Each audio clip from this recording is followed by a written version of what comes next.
Hello. Good evening, good afternoon, good morning, wherever you are in the world. For those of you who don't know me, my name is Jeff Davis, and I am an instructor and one of the lead teachers at American Realty Academy, which is basically a real estate school where we help you get your real estate licensing in multiple states. So we have, in Arizona at least, transferred to a different methodology of both teaching and of learning because the state has switched gears as well to something called Bloom's Taxonomy of Learning. So this video very simply is about what does Bloom's taxonomy mean for you, the learner? How do you incorporate it? What is it? Should I be afraid of it? And the answer is no. It's actually very, very simple. So very simply, Bloom's taxonomy is how deep you can understand something. So when you learn something, let it be a language, how to get a real estate license, how to build a house, it doesn't really matter. Everything is about mastery. I'm sure you've heard over and over again, the more you do something, the better you get at it. That's similar and true with Bloom's taxonomy of learning. So when people try and take a course or an online course especially, they're trying to memorize material, to regurgitate facts, but in the real world, that's not going to really help you. So Pearson VUE and other testing facilities have caught on to that, and they're now going to start trying to really gauge the level of understanding that we have from an online learner's standpoint, and how can we portray that into the real world situation. Okay, so when we talk about Bloom's taxonomy, you're not using memorization. You're using your knowledge to learn the vocabulary. You're using your knowledge to analyze how the vocabulary and the concepts blend in. And then lastly, we're going to use our intellect to judge how would we use that in the real world scenarios. So Bloom's taxonomy, for those of you who don't know about it again, it's broken down into really 6 levels. The first level is recalling facts. They call that remembering, okay? These are definitions, checklists, rules, things that you need to know no matter really what it is you're studying. This is the basics, the very core of what it is you're learning.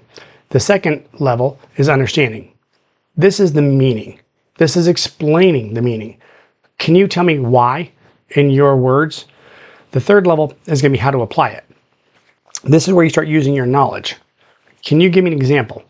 Can you tell me a scenario where this might be used? Fourth layer is going to be how to analyze it. Can you break it apart? Can you give me a comparison? Can you give me a cause, an effect? In other words, what caused this? Do you understand enough about the material to be able to break it down? Fifth step is going to be evaluation. You're going to need to make a judgment. In this case, what's the best choice? Are you compliant? Are you taking everything that you're learning and applying it to a real world scenario where the outcome is what you hope? The sixth layer is going to be to create.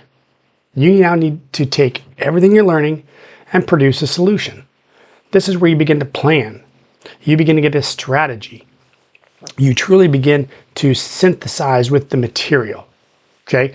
So focus on Star Wars. You're going to channel the Force to understand everything that's going around you and everything that's going around in your universe, and how do you and all of the other components fit together. So that's very simply Bloom's taxonomy 6 steps. Let's break it down even further. The first step, the foundation, remembering. This is key. This is your memorization. Can you define something? Like I said, lists. Can you identify? Can you name? When you hear a definition, don't overthink it. Don't just write it down. Don't just try and memorize something. This is, again, the building block. In the real estate world, we use a simple question. What is a fiduciary duty? Another question. What statute would govern real estate licensing in your state? Okay, those should be very easy to rattle off because it's a memorized tool. But again, we're not just memorizing it. Do we recall it? Do we know where it came from and so on? Second step was the understanding. This is the meaning and the explanations of Bloom's taxonomy. This is where you begin to be able to kind of grasp what the concept actually means. Words you'd want to look for and learn on level 2. Can you explain it? Can you summarize it? If a child says, why does this happen? Can you give an explanation or an answer for it? Okay, Here's a quick rough analogy. If I explain why something exists or what is designed to protect, that means I'm getting a pretty good understanding of something. I always like to say, if you can explain it to somebody else, you probably understand it. Again, going back to a real estate standpoint, why does a state require certain disclosures from a seller? What is the purpose of an escrow company? Again, now we're not memorizing, we're more understanding and explaining to our client, to our friend, to the state, to whomever. Okay? Level 3, how do we apply this? Where is this in the real world? Okay? You want to use knowledge based upon your situation. When somebody says, in this situation, what should you do? Or how do you apply this regulation to you in your industry? Okay? Now, pay attention. If you hear a story, especially on a test, somebody's setting up a hypothetical, that means they're looking for level 3. This is real world scenarios now. Okay? How you apply your knowledge in many instances dictates how you pass or a lot of times fail. So an example in real estate again. A buyer has recently closed on a property. They moved in and they discovered some sort of a defect. What rules apply? What laws apply? Another question is, what disclosure would you have required the sellers to have, you, the agent, to have, even the buyers? So again, we're building on different vocabulary, different concepts, and now we're putting it together in the real world situation. The 4th level is going to be analyze it. Can we break it down? Can we break it apart? In this case, what I want you to focus on is, can you see how a relationship is building? Can you begin to pick apart things, especially in the test questions? Something's wrong. Can you compare this regulation and this rule? Do you know the differences? Okay, now we're getting into a point where you're really strategizing. You're going to want to look for questions that are building upon contrasts. What is allowed? What's not allowed? What's optional? What's required? Real estate example again. What action would a licensee have done that may have violated the specific law? Okay. Scenario based. What went wrong in the previous question's long verbiage? Okay. The question sometimes gives away the answer, but if we don't know what the question is asking, we're going to have a really hard time. That's level 4, where we're really trying to break down under the taxonomy's learning styles. The 5th level, evaluating. This is your decision making. This is your use of your own judgment. Okay? When you get a test question or a scenario-based real-world example, I want you to focus on determining what's the best, most compliant, most ethical choice. You'll hear me say it a lot in my own tutoring videos. What you want to focus on isn't what's best for you, but it's best for the client, it's best for the general public. So I try and say, okay, if I'm getting a question that I may not truly understand what it is they're asking, let's stop and let's put yourself into that equation. What I want you to look for. What would you feel is the best option? What's the most appropriate thing? What would be the highest level of not only a fiduciary duty, but your duties as an agent, as a teacher? It doesn't matter what it is we're working on, working towards, or what we're learning, but that's what you really want to focus on, is your judgment and your decision-making skills. Now, on the tests, there's going to be a lot of examples where they're going to give you multiple choice questions with answers, and 2 of those answers are going to look really good. Decision-making, evaluation, 5th step in Bloom's taxonomy.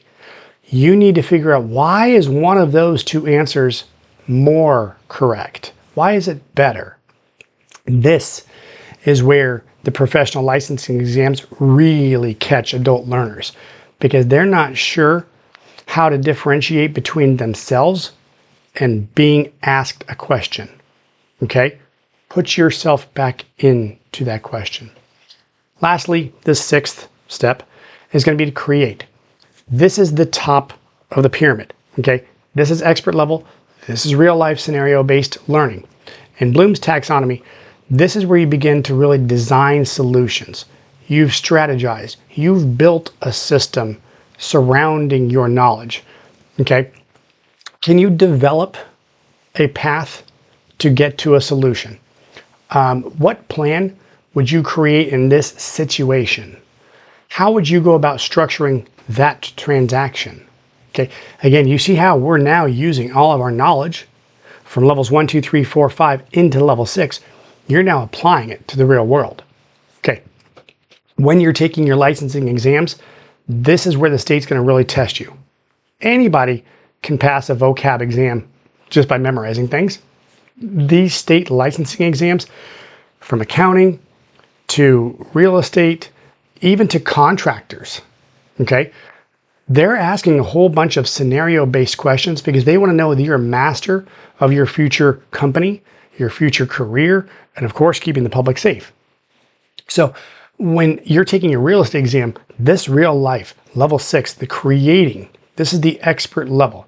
This is about you and your career, okay? If you can answer questions effectively like that, that means you're ready to pass the exams and go on and become a real estate agent, a real estate broker. If you're not in real estate, it doesn't matter because all of these 6 steps still apply. Now, I can't guarantee this, but I've studied enough about professional licensing exams. Between 30 to 40% of the content usually goes back to remembering and understanding, level 1, level 2, okay? 30 to 50%, usually 40 to 50%, that's more questions based upon you're applying, you're analyzing, you're focusing on content. Then the last third leg of the exams that I perceive to be true is about 10, 20, roughly 15 to 20% in my opinion. That's the evaluation. That's, I have the knowledge to get into this career, not just passing my exams, but to get in, to be successful, and no state agency, no attorney, no regulatory body is going to be coming after me because I'm that competent in my ability to evaluate the scenarios of which they're asking questions on. Okay, so as we close down this video about taxonomy and the learning styles that go along with it, do you memorize things? Do you ask yourself, am I understanding this concept? Am I getting this? Am I getting it to a point where I can actually explain it to somebody else? Do you feel comfortable in being able to apply this blank into your real world scenario? And then lastly, if you have come up with those steps, can you defend yourself? Can you justify your actions? Can you say to whatever regulatory body, the commissioner, a lawyer, police, whatever, can you say, this is why I did what I did based upon what I was taught, what I was learned, where I learned it, how it was applied in the past? Can you cite quotations from case law? Again, this is real world. That means you're an expert. And more often, if you can defend yourself, you're going to end up winning. Okay, so that was pretty much an overall general view of Bloom's taxonomy. I hope it's helped you. I know Pearson VUE and other professional licensing testing centers are using this structure for the exams. So if you're taking a real estate exam, pay attention to Bloom's taxonomy of learning. This is what we want you to learn here at American Realty Academy, but this applies really to anything. As we said earlier, if you're learning a new language, if you're taking a CDL for a commercial driver's license, if you're getting into accounting and you want to become a professional accountant, all of these rules will apply. So, thank you for watching. Jeff Davis with American Realty Academy. Have a great afternoon.